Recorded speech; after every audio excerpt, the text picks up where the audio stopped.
Hi everyone. तो आज हम करने वाले हैं करंट इलेक्ट्रिसिटी के कुछ most important previous year question Haryana board के। तो स्टार्ट करते हैं। तो पहला क्वेश्चन है, when area of cross section of copper wire is double keeping its length same then its resistance is. तो जब हम कॉपर वायर का एरिया डबल कर देंगे और उसकी लेंथ सेम रखेंगे तो उसके रेजिस्टेंस पे क्या फ़र्क पड़ेगा। तो रेजिस्टेंस का फॉर्मूला होता है R equal to rho L by A। तो जब कॉपर वायर का एरिया डबल हो जाएगा यानी 2A हो जाएगा तो इट मीन्स जो उसका रेजिस्टेंस है वो हाफ हो जाएगा। सो इसका आंसर आएगा ऑप्शन बी। नेक्स्ट देखते हैं। नेक्स्ट क्वेश्चन है, SI unit of mobility is. तो मोबिलिटी की एसआई यूनिट क्या होगी। सो इसका सही आंसर है option B, metre square second inverse volt inverse. Next question है, when the length of copper wire is double keeping its area of cross section same its resistance is. तो अब हमसे question पूछा है कि अगर हम लेंथ को डबल कर देंगे तो क्या फ़र्क पड़ेगा रेजिस्टेंस पे। तो उस टाइम रेजिस्टेंस जो है वो भी डबल हो जाएगा।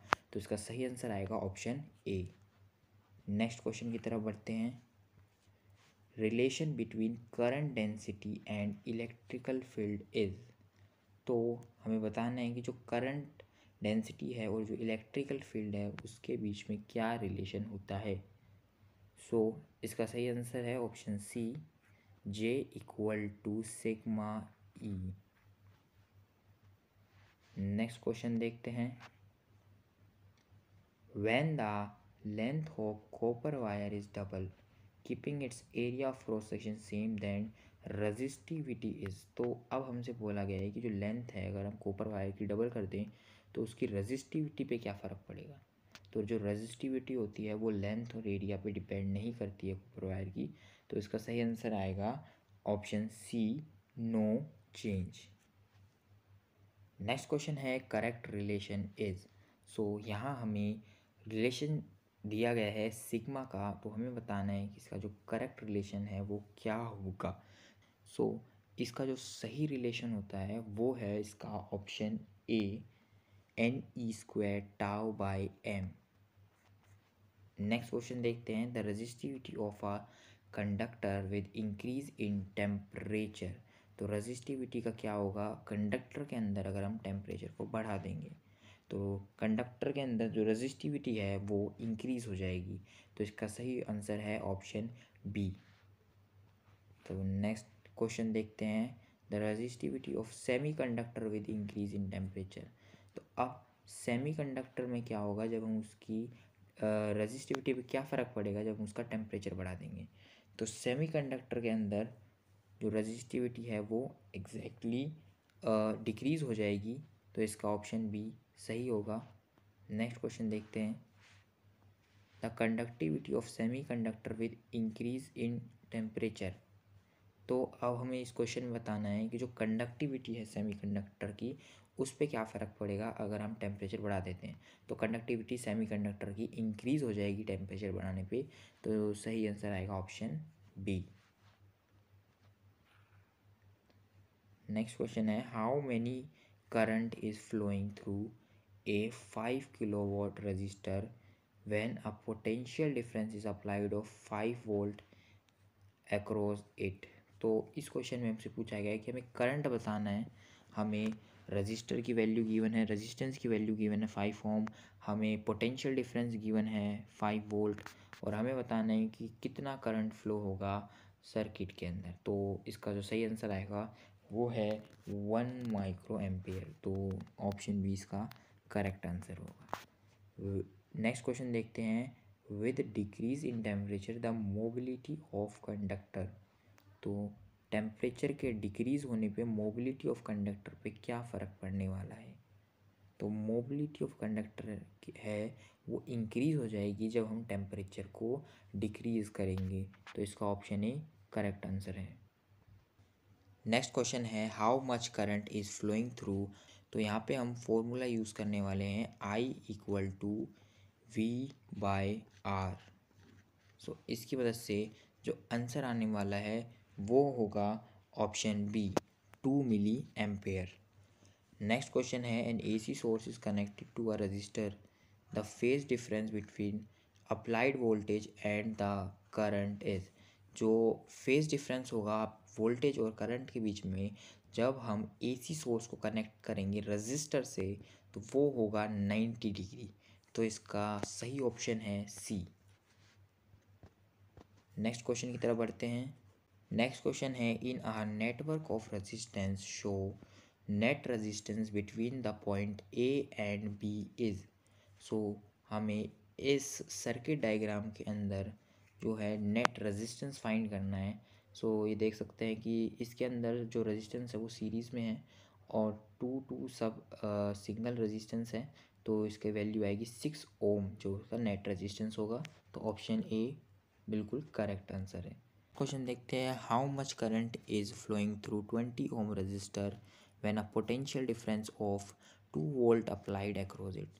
तो आप देख सकते हैं काफ़ी सारे क्वेश्चंस हैं जो कुछ इसी पैटर्न में आ रहे हैं, बस उसमें जो रेजिस्टेंस है उसकी वैल्यू चेंज है और जो वोल्ट पोटेंशियल डिफरेंस है उनकी वैल्यू चेंज है और सबका जो पैटर्न है वो एक जैसा ही है। तो इन क्वेश्चनों को अच्छे तरीके से प्रैक्टिस करके ज़रूर जाएं। तो इसका जो सही आंसर आएगा वो ऑप्शन सी होगा 0.1 एम्पेयर। नेक्स्ट क्वेश्चन है with increase of area of cross section of conductor its resistivity. तो रेजिस्टिविटी पे क्या फ़र्क पड़ेगा जब हम इंक्रीज कर देंगे एरिया ऑफ क्रॉस सेक्शन किसी भी कंडक्टर का। तो जो रेजिस्टिविटी है वो सिर्फ नेचर ऑफ मटेरियल पे डिपेंड करती है और टेम्परेचर पे डिपेंड करती है, वो लेंथ पे और एरिया पे कंडक्टर की डिपेंड नहीं करती। तो इसका ऑप्शन डी करेक्ट आंसर है, does not change. Next question है with the increase in length of conductor its resistivity. तो इस क्वेश्चन में हमसे पूछा गया तो जब हम किसी भी कंडक्टर की लेंथ इंक्रीज करेंगे तो रेजिस्टिविटी पे क्या फ़र्क पड़ेगा। तो मैंने बताया था कि रेजिस्टिविटी सिर्फ नेचर पे डिपेंड करती है मटेरियल की और टेम्परेचर पे। तो इसका भी ऑप्शन डी करेक्ट आंसर होगा, does not change. Next question है with the increase of temperature the resistivity of metal. तो देखो ऐसा क्वेश्चन आ चुका है कि जब हम टेम्परेचर बढ़ाएंगे तो रजिस्टिविटी पे क्या फ़र्क पड़ेगा। तो मैंने बताया कि रजिस्टिविटी जो है वो टेम्परेचर के डायरेक्टली प्रोपोर्शनल है, तो रजिस्टिविटी इंक्रीज़ हो जाएगी। तो इसका ऑप्शन ये बिल्कुल करेक्ट आंसर है। नेक्स्ट क्वेश्चन देखते हैं। नेक्स्ट क्वेश्चन है, इस क्वेश्चन में हमें सॉल्व करना है कि how much current flow through 2 ohm resistor when potential difference of 4 volt is applied across it. तो इस क्वेश्चन में हमें सॉल्व करके बताना है कि जो हमारा रेजिस्टेंस है वो 2 किलो ओम का है, तो जो 2 किलो ओम है वो 2000 ओम के इक्वल हो जाएगा और जो वोल्ट है वो 4 वोल्ट के इक्वल हो जाएगा। तो जो करंट की वैल्यू आएगी वो आएगी आपकी 2 मिली एम्पेयर।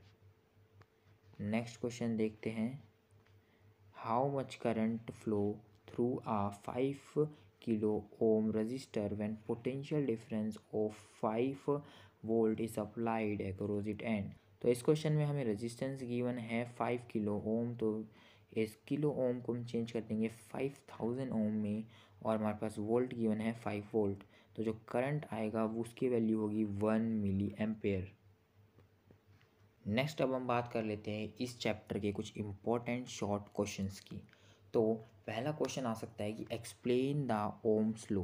तो ओम्स लॉ को एक्सप्लेन करना है। और जो नेक्स्ट है वो है कि किरचॉफ लॉ। किरचॉफ लॉ के दोनों रूल्स हैं, जंक्शन रूल और लूप रूल, उन दोनों पे क्वेश्चन आ सकते हैं।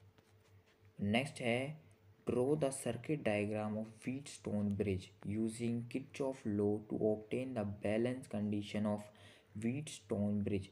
तो व्हीटस्टोन ब्रिज पे इम्पॉर्टेंट क्वेश्चन आ सकता है, 2 बार आ भी चुका है इसमें, तो ये काफ़ी ज़्यादा इम्पॉर्टेंट टॉपिक है इसमें। और क्वेश्चन देखते हैं, फिफ्थ क्वेश्चन है define electrical conductivity express in term of charge mass number density and relaxation time. तो हमें इलेक्ट्रिकल कंडक्टिविटी को डिफाइन करना है in terms of charge mass number density and relaxation time के वे में। नेक्स्ट क्वेश्चन है establish the relation between current and drift velocity. तो current and drift velocity के रिलेशन पे क्वेश्चन आ सकता है। नेक्स्ट क्वेश्चन आ सकता है कि जो drive expression for equivalent resistance are connected in series and parallel combination। तो ये काफ़ी ज़्यादा important है कि जो सीरीज़ और पैरेलल कॉम्बिनेशन में रजिस्टर है उसका इक्विवेलेंट रेजिस्टेंस हम किस तरीके से फाइंड करेंगे। तो ये थे इस चैप्टर के कुछ इम्पोर्टेंट क्वेश्चंस। तो वीडियो को लाइक ज़रूर करना अगर आपको वीडियो पसंद आई, चैनल को सब्सक्राइब ज़रूर करना, आगे भी आपको इम्पोर्टेंट क्वेश्चंस के हर चैप्टर की वीडियो ज़रूर मिलेगी।